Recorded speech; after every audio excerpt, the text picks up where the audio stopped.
to.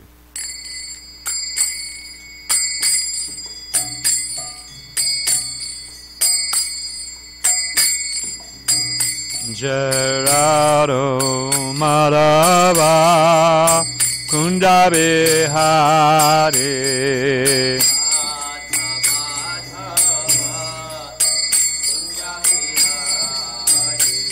Gerardo Madhava Kunda Bihari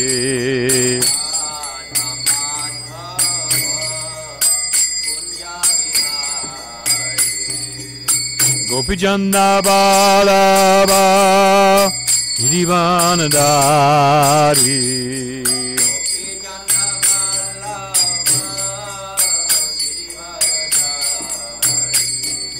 Gopijanda Balaba Girivanadari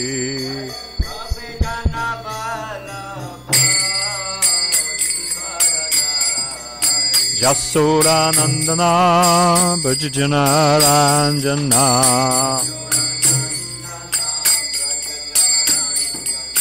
Jasoda Nandana Bhajana Ranjana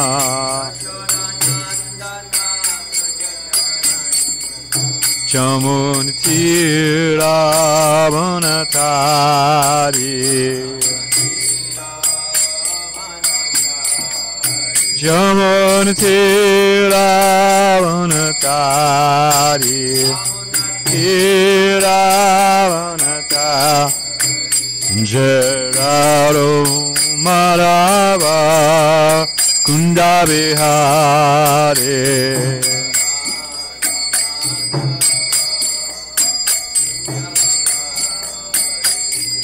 Gopijana Balaba Girivanadari Gopijana Balaba Girivanadari Jasoda Nandana Brajajana Ranjana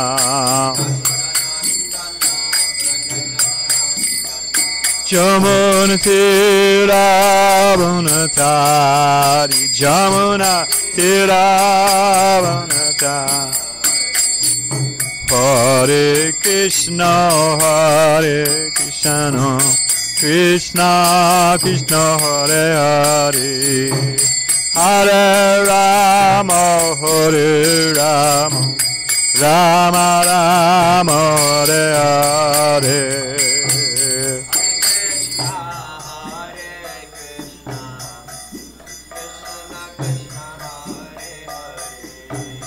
Hare Rama, Hare Rama, Rama Rama,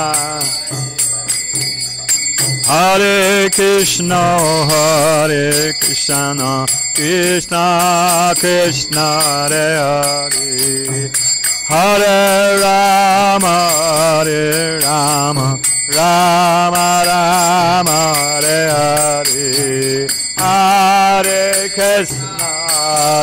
Krishna, Boom, Hare Hare,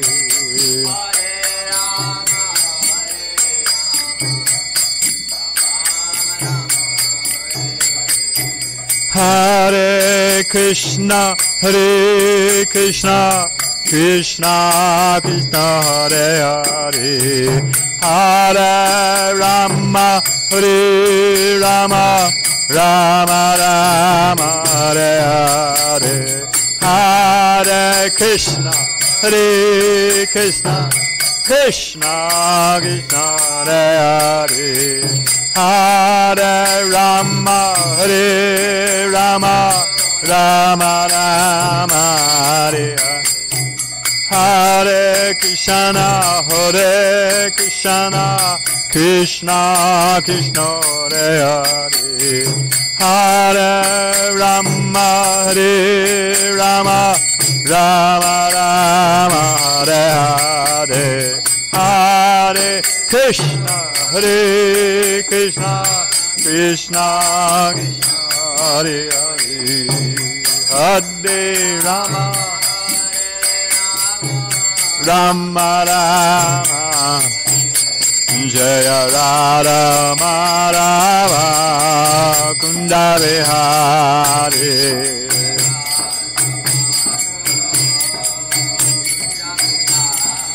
Jaya Radha Madhava Kunda Vihari Radha Madhava Kunda Vihari Jaya Radha Madhava Kunda Vihari Radha Madhava Kunda Vihari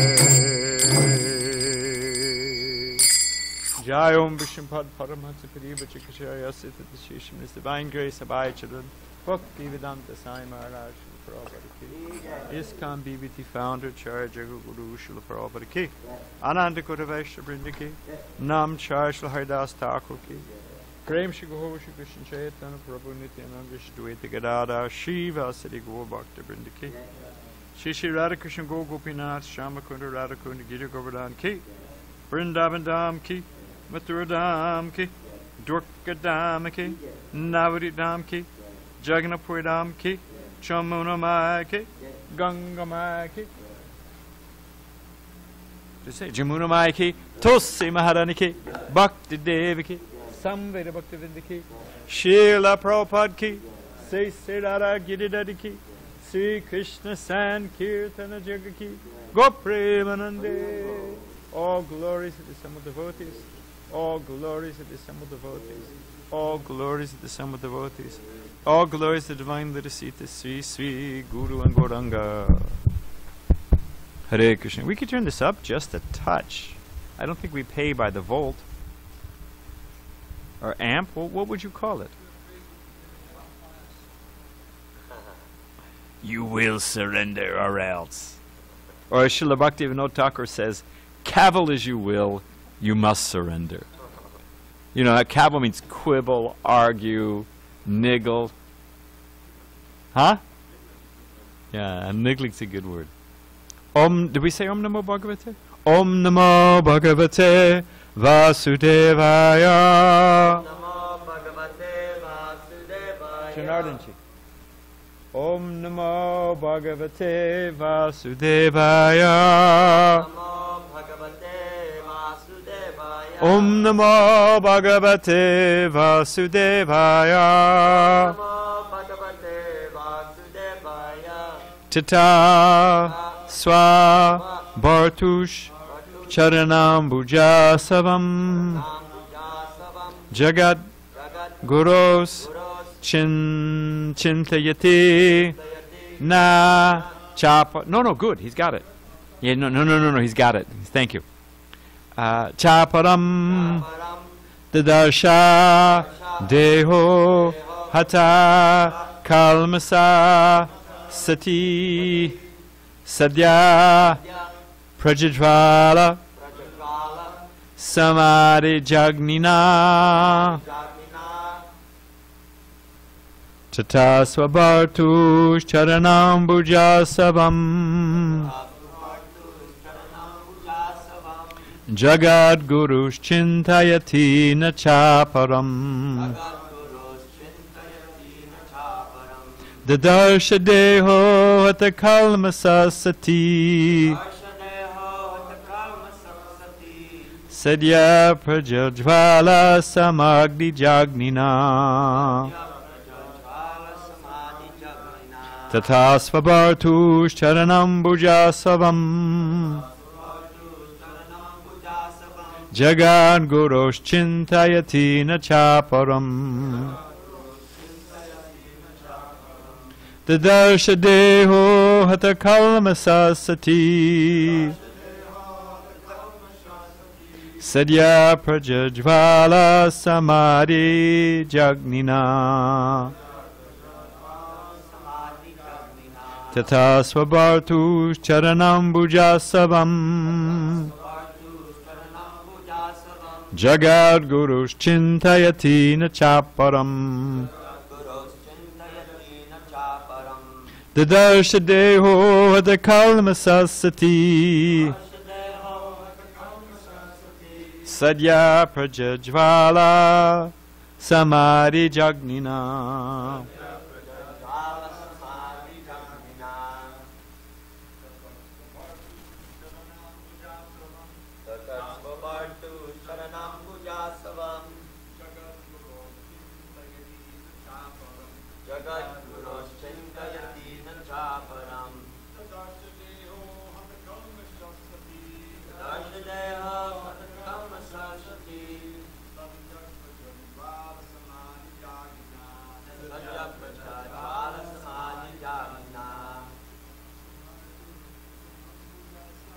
Tata svabartu sharanam bujasavam Jagadguru chintayatina chaparam Tadarshadeha karma sarsati Satya prajala samadhi jagina Tata svabartu sharanam bujasavam Jagadguru chintayatina chaparam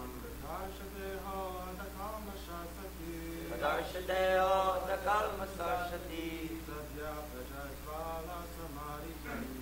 Satya prajala samadhi jagina.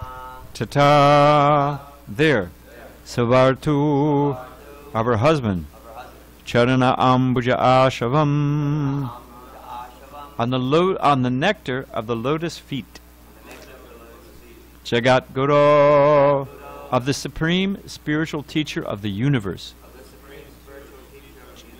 Chintayati, meditating, Na, not, Cha, and, Aparam, not other than her husband, the Darsha, saw, Deha, her body, Hatakalamasa, taints of sin being destroyed, Sati, Sati, Sadya, soon, Prajajvala, burned, Samadhija Agnina, by fire produced by meditation.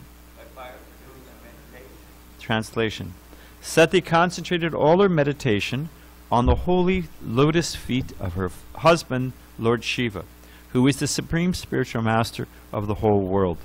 Thus she became completely cleansed of all taints of sin and quit her body in a blazing fire by meditation on the fiery elements. Also you say. Sati concentrated all her meditation on the holy lotus feet of her husband, Lord Shiva, who is the supreme spiritual master of all the world.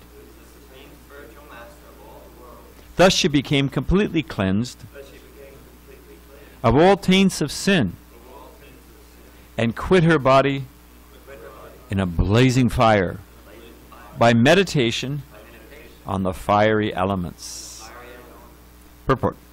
Sati at once thought of the lotus feet of her husband, Lord Shiva, who was one of the three great personalities of Godhead, in charge of the management of the material world. And simply by meditating on his lotus feet, she derived such great pleasure that she forgot everything in relationship to her body.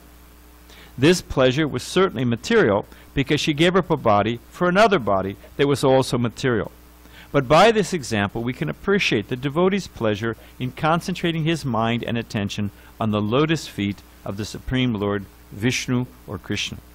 There is such transcendental bliss in simply meditating on the lotus feet of the Lord that one can forget everything but the Lord's transcendental form. This is the perfection of yogic samadhi or ecstasy. In this verse it is stated that by such meditation she became free from all contamination. What was that contamination? The contamination was her concept of the body derived from daksha, but she forgot that bodily relationship in trance.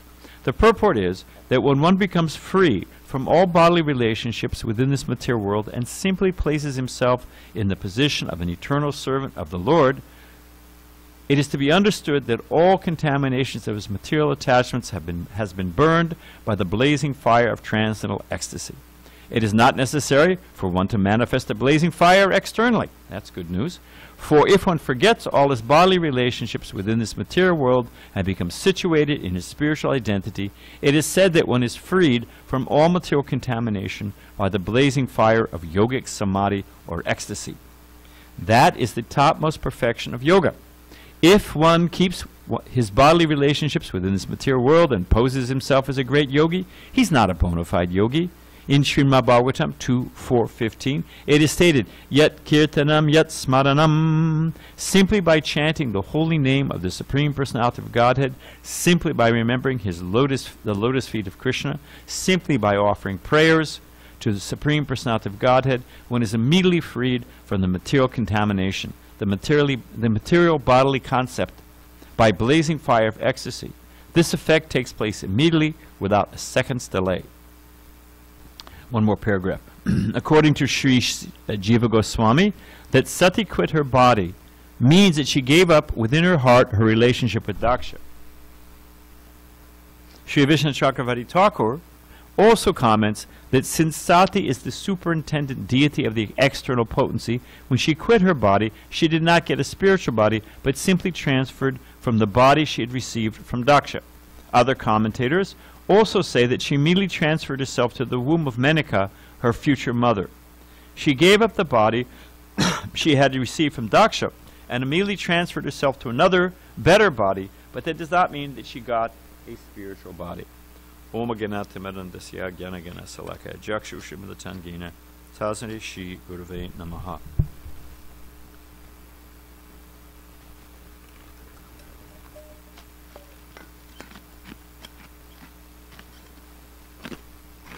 Well,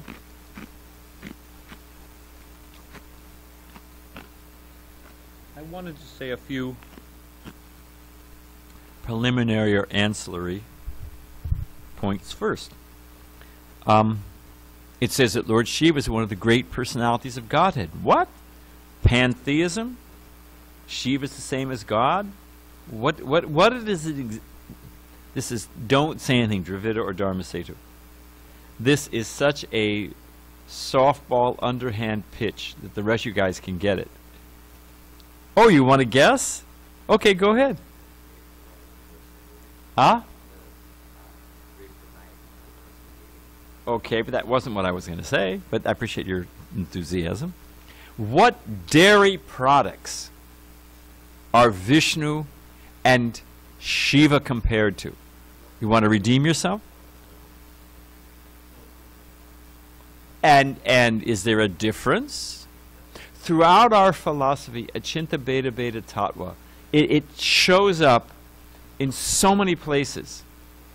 So what? Yogurt, milk, they're the same. You can make a case that they're the same. But what is the difference? Milk can always become yogurt, but yogurt can never become milk. And there's 4 qualities. What are the 4 qualities that that Krishna has that Shiva doesn't have? What are those? Childhood pastimes is one.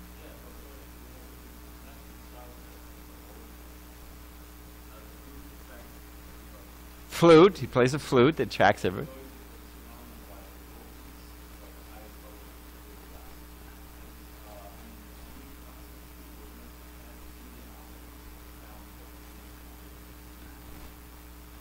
So,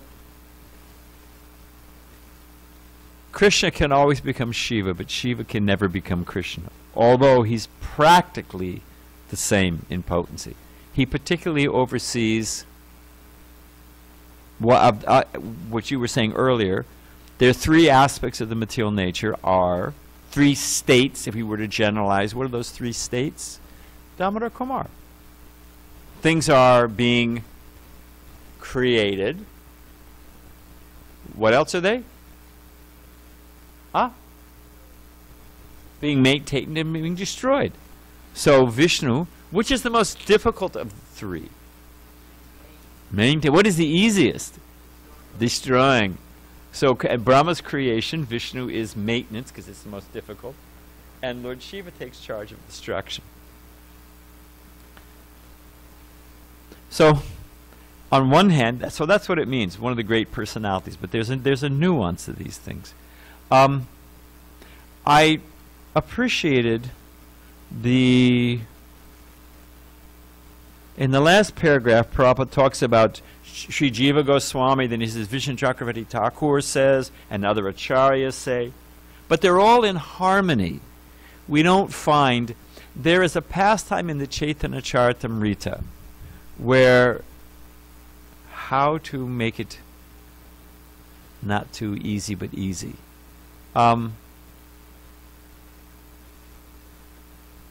Vallabhacharya was always trying to put forward his prowess before Chaitanya Mahaprabhu and his followers in Jagannath Puri. And one time he said that I have given a better commentary. I've refuted the commentary of Sridhar Swami. I have presented a better commentary. What was Chaitanya Mahaprabhu's response, other than Dravida and Dharma Setu?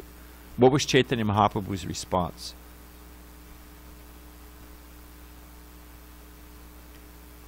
You want to take a whack at it, Dravida Prabhu? What was Vallabhacharya? What was he made a nice play on words. Huh? Somebody said it over here.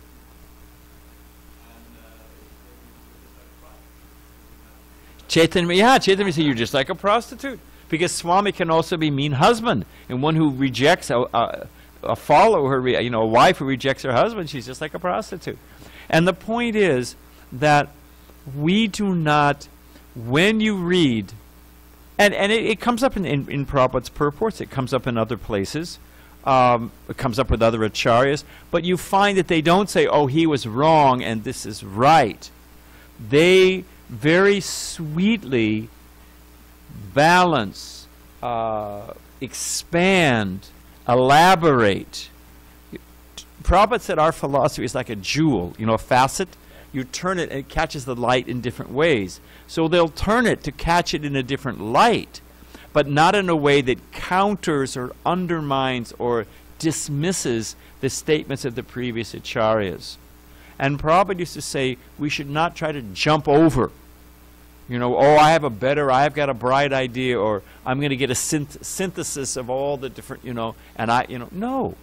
We hear from the previous acharyas. We have a right for our own ecstatic understanding as long as it's in line with the acharyas.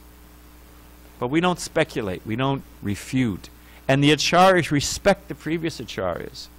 And we should respect them. Okay. Because I'm thinking of time.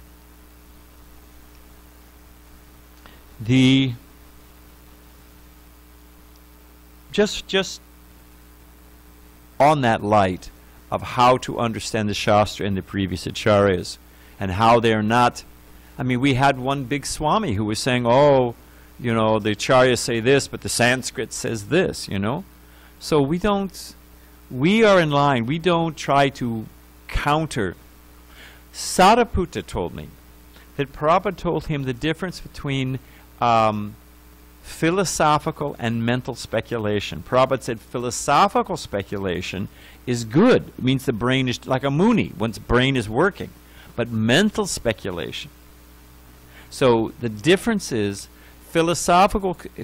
Krishna says, I'm the taste in water. I'm the light of the sun and the moon. And Krishna says so many things. Philosophical speculation, Sariputta told me, Prabhupada told him, means to understand how it's true. Not if it's true. Mental speculation is if it's true, maybe it's not true. So, no. We accept it as true, but how is it true? Whatever the acharyas say, we accept. And we think about it. We conjecture. What is the word? Contemplate. Cogitate was the word I'm looking for. So, I had a nice experience. I've mentioned it before, but there's some new devotees. Prabhupada was at the Henry Street Temple in Brooklyn.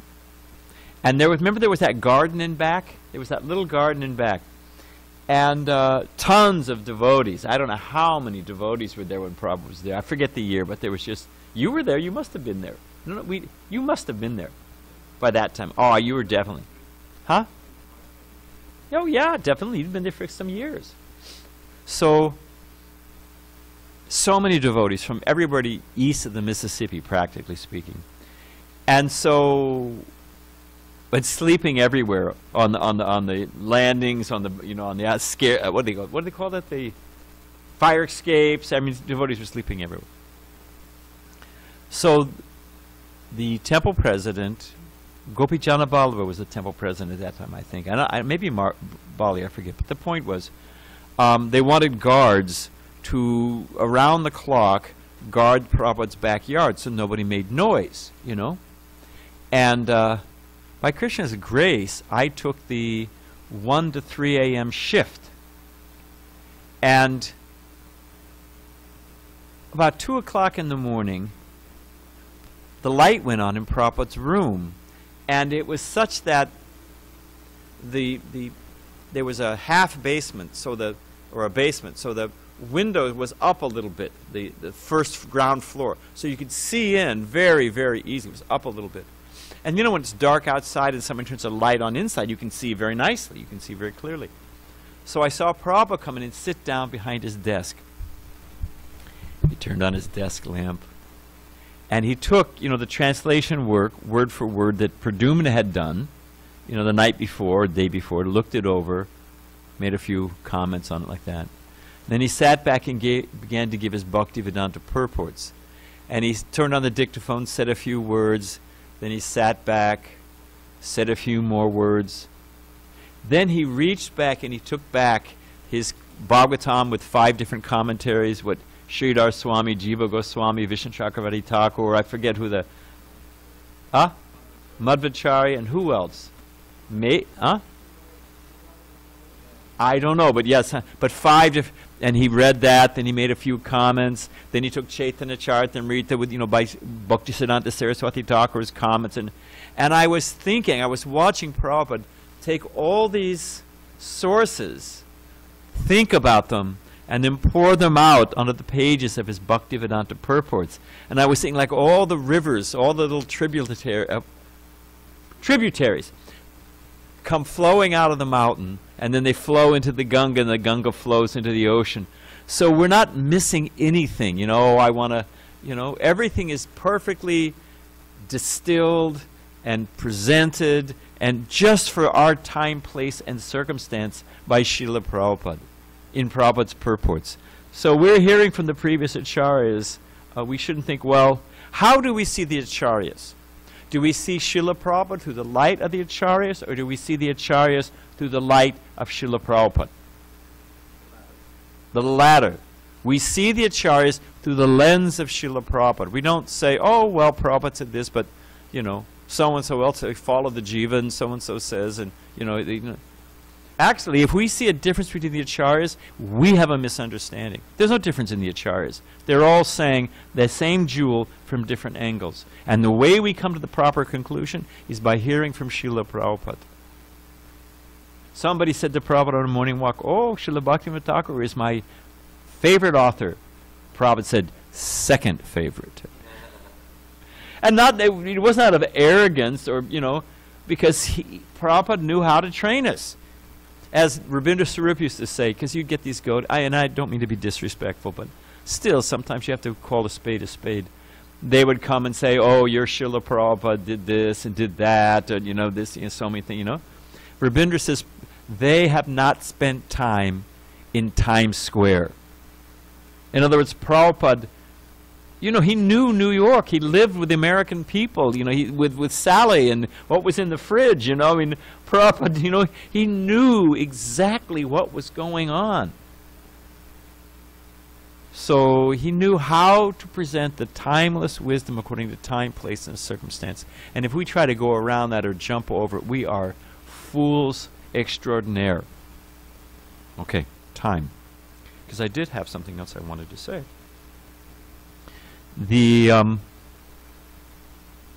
Because we're talking about Sati and her meditation on her husband, Lord Shiva, and Prabhupada talks about the power. I just happened to, this is as a side note, I just was listening to a tape yesterday, And Prabhupada is talking about the power of sadhu sangha and service to a Vaishnava and the mercy of a Vaishnava. And does anyone know, there's the famous fight between Gajendra and, not Dharmasena because we talked about this morning, but there's the crocodile and Gajendra, right? And Prabhupada points out that the elephant is strong on the land, whereas a crocodile is strong on the water. So, but ultimately, at the end of the thing, Gajendra was a devotee and he was saved, of course. But the crocodile was also delivered from his miserable condition. Does anyone know? And he was attacking Gajendra, a devotee. But how was it taken? Why was the crocodile delivered in relation to the power of a Vaishnava? Huh? He got the dust from the foot of Gajendra. Gajendra was trying to push him away, and so he got Gajendra, the elephant's foot on his head, and Dharma points out, elephant's a big foot, a lot of dust. So he got that dust on his head. And Prabhupada says, right on, that's why he got the mercy of being delivered. So even in an aggressive way, he got the dust of a lotus feet of a Vaishnava. And so just see the power of a Vaishnava. Now, Bhagavatam does this often. Compare and contrast. Because it's a very good way to teach. You compare and you contrast. So we have the example of daksha because of the bodily concept of life. Oh, I'm in this position, and I was born, this is my lineage, and what is it, daksha? Was he a brother of Shiva? No. What was his claim? Well, because of the husband, he was the father of a father-in-law. So all of these bodily alignments, and he dug himself into a huge hole. He winds up with a goat's head. I mean, you're so lusty, just become a goat. Your offspring, goats have, so just get a goat head, I mean, that's pretty demeaning. Huh? Because he's lusty and because of his, proud of his lineage and his offspring. Daksha, I mean, so compare and contrast. Because of bodily concept, he became so feverish and unhappy and entangled and miserable. Sati, by giving up the bodily concept, remember she was angry, she was disturbed, she wanted to go see, so many, all my sisters are going, I want to go, but by completely surrendering to her husband, and we're going to point out the significance of her husband in a moment, but because of that, by giving up the bodily by giving up her relationship to daksha and the bodily concept of life, she became completely free. She became transcendently happy. So that, what is it,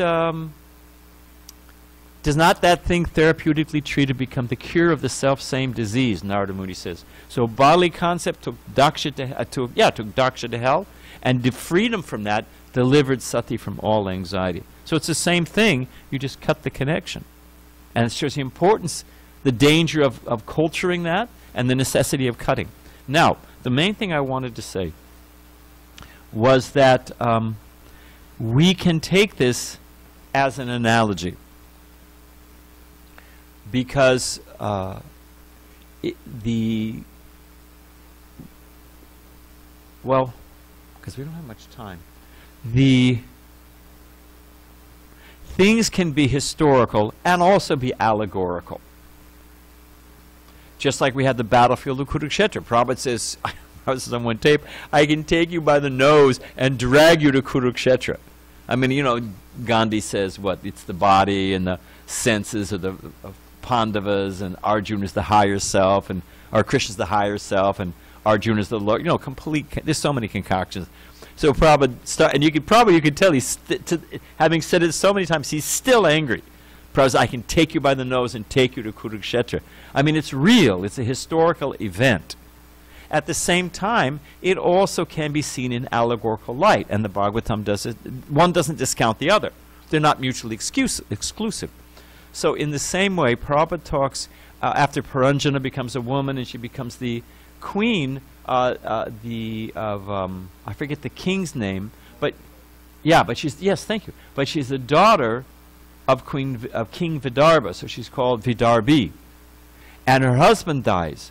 And I wanted to read, Prabhupada gives this, in my opinion, it's one of the most beautiful, I mean, everything is jewel-like, but this is, to me, one of the most moving and significant purports by Srila Prabhupada. So, being now alone and a widow in that forest, the daughter of Vidarbha began to lament, incessantly shedding tears, which soaked her breasts, and crying very loudly. So you have the wife, you have the husband, fixing her mind on the husband, as Sati fixed her mind on Lord Shiva. Purport.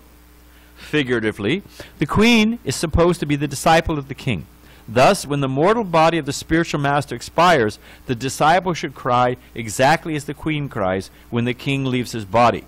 However, so what is that? We just lament, we curl up in a ball and die and stop all our activities and go to a cave in Vrindavan or jump off a cliff? However, the disciple and spiritual master are never separated. Why?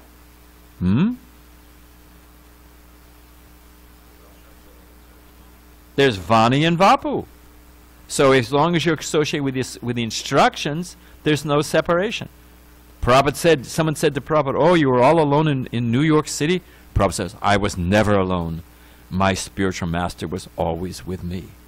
So Prabhupada says, however, the disciple and spiritual master are never separated because the spiritual master always keeps company with the disciple as long as the disciple follows strictly the instructions of the spiritual master. This is called association by Vani.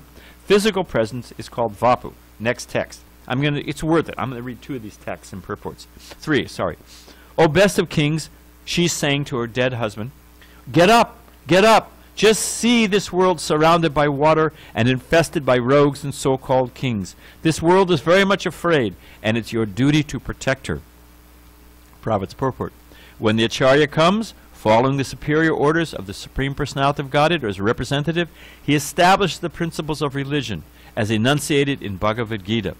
Religion means abiding by the orders of the Supreme Personality of Godhead. It is the Acharya's duty to spread a bona fide religious system and induce everyone to bow down before the Supreme Lord. When the Acharya appears, rogues and non-devotees take advantage and immediately begin to introduce unauthorized principles in the name of so-called swamis, yogis, philanthropists, welfare workers, and so on. The Acharya, the authorized representative of the Supreme Lord, establishes these principles of religion. But when he disappears, things once again become disordered. So when he appears, he pulls things in order. When he disappears, disorder comes again. So what to do? I don't want to forget. Prabhupada said, I was in the room. Some man said, oh, Swamiji, can you tell us some Ras Leela? You know, they all want Ras, because Prabhupada, you know, it gives some validation of their own licentious desires. And they, you know, whatever. And they're just frivolous. Oh, it's just some frivolous sporting and playing, and, you know, so they, you know, there's no philosophical substance. No, just tell us, you know, something. So the man said that, and what did Prabhupada say? Can you tell us about different incarnations? And the guy said, Prabhupada said, this ISKCON movement is an incarnation of Krishna, and he's come again to save the world. This ISKCON movement is an incarnation of Krishna, and he's come again to save the world. So what to do? When the Acharya comes, order is created. When he leaves, there's chaos. Oh, you were so lucky when Prabhupada was here, and now Prabhupada's not here, and everything, you know, what to do, you know? No. Here's what it says. And Prabhupada says, everyone should cooperate with this movement in order to bring about actual peace and happiness in the world. But here's the last part I wanted to read. That most obedient wife, here's the text 49, fell down at the feet of her dead husband and began to cry pitifully in a solitary forest. Oh, that I read. Here's the last verse. She then prepared a blazing fire with firewood and placed her dead body of her husband upon it. When this was finished, she lamented severely and prepared herself to perish in the fire with her husband. So the guru goes away, the disciple should perish along with the guru. Why stay in this world? What is the purpose? No. Purport. This indicates that a devoted wife must be prepared to act in such a similar way. Similarly, a devoted disciple of the spiritual master would rather die with the spiritual master than fail to execute the spiritual master's mission. As the Supreme Personality of Godhead comes down upon this earth to reestablish the principles of religion, so his representative, the spiritual master, also comes to reestablish religious principles. It is the duty of the disciple to take charge of the mission of the spiritual master and execute it properly. Otherwise, a disciple should decide to die along with the spiritual master. Succeed or die. That's pretty heavy. You know, if you can't, and it doesn't matter what you do. Everyone can put their shoulder to the wheel. We have the famous story of Lord Ram and Hanuman and the spider. Was it spider or squirrel? I've heard it told both ways. Goes both ways? Squirrel.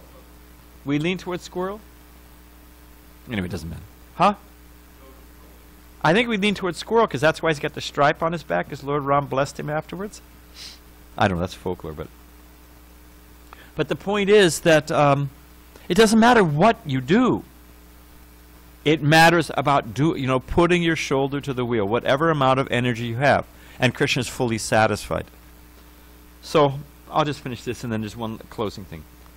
As a supreme that we read, it is the duty of the disciple to take charge of the mission of the spiritual master and execute it properly.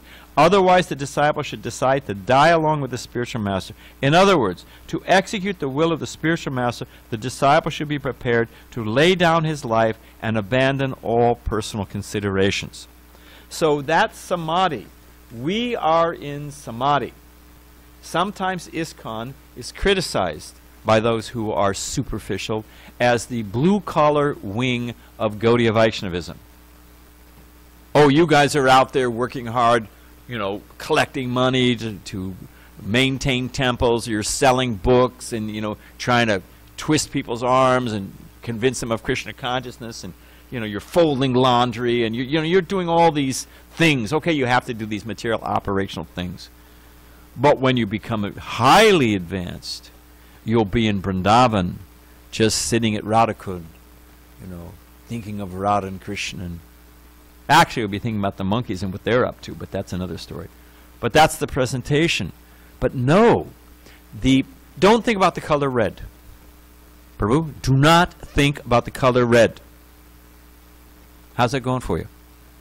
How's it working out? Red, red, red, red. I mean, you can't stop thinking about it. Don't think about the color blue. Red's gone, blue's there. Immediately, it happens. The point is that and it's because it's the way we're created. As Krishna says in 12th chapter of Bhagavad Gita, it's natural, it's spontaneous. It's artificial to try this repression and clear the mind and what's the sound of one hand clapping and, it doesn't work. We are by nature active. We are Rishikesha Rishikena. We're meant to engage the senses in the service of the master of the senses. And that's samadhi. So to give all of one's energy, all of one's life airs, that's how you become free from the bodily concept of life. It doesn't come by artificial repression. It doesn't come by denial. It doesn't come by burning out, that you try to satisfy all your senses so you become satiated and burn. None of that works. So the example here, Sita, by meditation on her husband, Simi the disciple by meditation on the orders of the spiritual master, how to spread the mission of Krishna. And as the life airs were completely withdrawn and fixed on one point, if our life airs are fixed on our service, we become completely free from the bodily concept of life. We become completely satisfied in any condition. And we've seen that with devotees. Okay. I think we could end there. I had some other things, but we'll let it go. Well, let me say just one last thing. There's a line in poetry I always liked, and Prabhupada would sometimes quote poetry. It's by T.S. Eliot. It's called The Hollow Men. It's a great poem. It's about, he's writing it after World War II or World War I. I forget. Huh? I think World War II. World War I was the war to save the world from war. The war to end all wars. There'd be no other war after this. They formed the League of Nations, and smack on its tails came World War II, which they used to call the war to save the world for democracy. So, okay, they've limited their scope. And then things completely unraveled right after that. So and they were starting to see the adverse results of the Industrial Revolution. They were getting smog and people were becoming mechanized and, just a cog in the machine and another brick in the wall. So he was seeing all of this. And so he wrote, and people, you know, where was character? Where was caliber? Where was nobility of character? So it's called the Hollow Men. And the last line is, how will the world end? How will the world end? With a whimper, with a bang? No, but with a whimper. Did people just become like gerbils? They just become, you know, if you can just have your little cage, your little, a pigeonhole in a skyscraper building, if you can just eke out a living at the fender bender factory or the, the office of mindless tasks, I don't know, whatever you want to call it, you know, and you know, and die with at least most of your teeth in your head. Oh, way to go. So that's dying with a whimper. So should we just scratch through life? Is that what life's meant for? Or should we die with a bang, something glorious? So here we see Sita literally going out in a blaze of glory. Let us go out, and the path is there. Let us engage our life force in executing the mission of the spiritual master. We'll become situated in transcendental ecstasy at every moment and leave this world in a blaze of glory. Ki Jai. Hare Krishna. Thank you.